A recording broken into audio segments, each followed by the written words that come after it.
이 이야기는 몰입감을 위해 1인칭으로 수정하여 시작합니다. 우리 할아버지 집은 차로 2시간 정도 거리에 떨어진 농사를 짓는 집이었습니다. 어릴 때 저는 그런 할아버지 집이 참 좋았었습니다. 어느덧 고등학교에 진학하고 자전거가 생겼을 때 저는 휴일이 되면 종종 할아버지 집을 자전거 여행 삼아 다니고는 했습니다. 그러면 할머니와 할아버지는 저를 반갑게 맞이해 주셨습니다. 하지만 고등학교 3학년이 시작되기 직전을 마지막으로 들리고 그 이후 10년간은 가지 못하였습니다. 아니, 갈 수가 없었습니다. 고등학교 3학년이 된 저는 봄에 시간을 내어 자전거로 할아버지 집에 방문했고, 할아버지의 집은 여전히 추웠지만 햇빛이 드는 베란다는 따뜻했고 마음이 편안해졌습니다. 그때 팝팝팝팝팝팝 하며 이상한 기계음처럼 소리가 들려왔습니다. 그 소리가 들려오는 곳을 바라보았을 때 그 소리는 낯선 사람에게서 들려오는 게 보였습니다. 마치 사람 목소리 같기도 하며 그와 동시에 사람 목소리가 아닌 것처럼 느껴졌습니다. 그리고 그 순간 이게 뭐지? 마당에 담벼락 위에 모자가 왜 있는 거지? 라고 생각과 동시에 모자는 담벼락을 따라 이동하였습니다. 그리고 담벼락 틈새에서 그 모자를 쓰고 하얀 원피스를 입고 있는 여자가 눈에 들어왔습니다. 담벼락의 높이는 2m에 가까웠고 논란과 동시에 그 여자는 담벼락 위에 보이는 모자와 함께 사라졌습니다. 그리고는 들리던 팟팟팟팟 소리도 들리지 않았습니다. 그 당시에는 그리 많이 생각지 않았고 그저 키가 큰 남자를 잘못 봤거나 키 큰 여자가 하이힐을 신고 있었다라고 생각하고 넘어갔습니다. 저는 나중에 거실에서 차를 마시며 문득 궁금해져 할머니께 제가 낮에 본 키가 큰 남자 혹은 여자를 말했습니다. 할아버지, 저 담벼락보다 큰 이상한 사람이 모자를 쓰고 팟팟팟팟 하며 이상한 소리를 내며 걸어다니는 걸 봤어요. 그러자 할아버지가 얼어붙으시는 게 보였다. 그리고 할아버지는 저에게 그 사람을 언제 봤냐, 어디서 봤냐, 키가 얼마나 크냐며 화를 내셨어요. 저는 당황하며 질문에 대답을 했고 그러자 할아버지의 침묵이 흘렀습니다. 그리고는 거실에서 나가 누군가와 통화를 했고 그 내용은 다 들리지 않았고 통화가 끝날 때쯤 할머니가 초조해하는 게 눈에 보였습니다. 그리고는 제게 오늘 밤은 여기서 있어라. 너를 집에 보내줄 수는 없지만 걱정 말고 여기서 자고 가라 말해주셨습니다. 저는 제가 무언가 잘못했다 라고 생각이 들었고 불안해졌지만 많은 생각을 하지 않기로 했습니다. 할머니는 할아버지께 저를 맡기고 아까 전화를 한 상대방을 마중 나가겠다고 하셨고 저는 긴장돼서 할머니께 지금 무슨 일이 일어나고 있는 거야 며 물었습니다. 할머니는 떨리는 목소리로 히샤쿠사만의 저주에 걸린 것 같다며 말했습니다. 그러면서 할아버지가 잘 알아서 할 테니 걱정 말라는 말도 해줬습니다.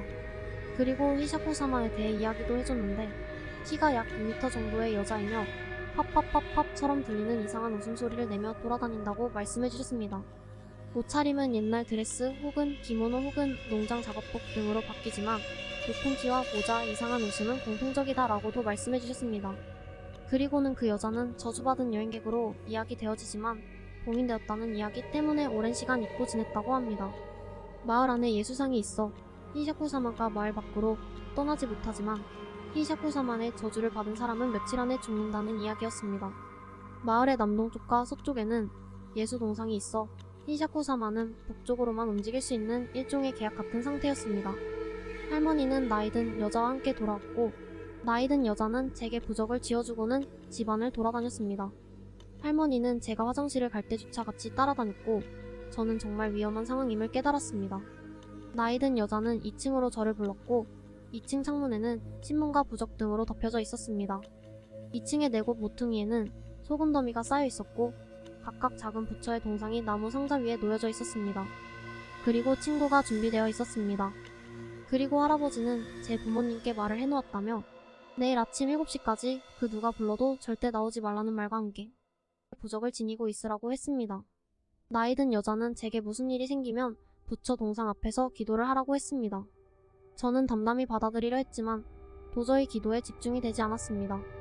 할머니는 제가 먹을 간식거리를 한 켠에 준비해 주었지만 그 또한 먹을 생각이 들지 않았습니다. 늦은 밤 저는 두려움에 떨며 잠에 들었고 어느 순간 TV가 켜지며 제 잠을 깨웠습니다. 저는 손목시계의 시간을 확인했고 새벽 1시였습니다. 그리고 무언가가 창문을 때리는 소리를 들었습니다. 이는 마치 손톱을 세워 창문을 때리는 소리와 비슷했습니다. 그때 문 밖에서 할아버지의 목소리가 들렸습니다. 할아버지는 제게 무슨 일이냐, 너무 무섭진 않으냐며 너무 무서우면 문 밖으로 나와도 괜찮다고 말해줬습니다. 분명 할아버지의 목소리지만 할아버지가 아님을 본능적으로 느낄 수 있었습니다. 그리고는 구석에 있는 소금 더미를 쳐다보았을 때 소금 더미는 새까맣게 변해 있었습니다. 저는 두려움에 불상 앞에서 앉아 기도를 했습니다. 밖에서는 나와도 괜찮다고 말하며 팝팝팝팝팝팝 소리가 계속 들려왔습니다.